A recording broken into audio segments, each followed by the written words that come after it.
আমি তামিম ইকবালকে সেভাবেই দেখি, উনি একজন অবশ্যই জাতীয় খেলোয়াড় তো বটেই, তাছাড়া উনি নিজেও একজন স্পোর্টস অর্গানাইজার এবং উনি একটি ক্লাব থেকে কাউন্সিলর প্রতিনিধি হিসেবে আজকে এখানে এসেছেন।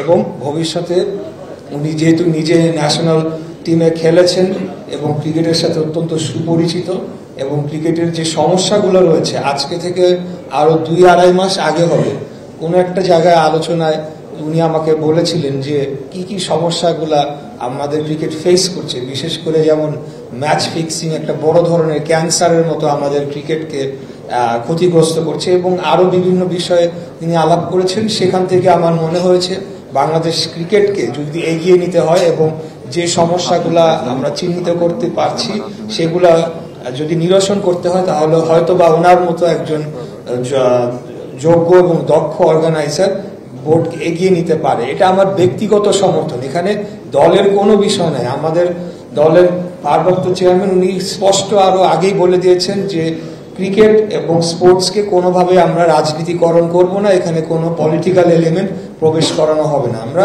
শুধুমাত্র যারা স্পোর্টসের সাথে জড়িত সরাসরি অথবা স্পোর্টসে আসতে চাচ্ছি তারাই আমরা এখানে কাজ করছি একসাথে।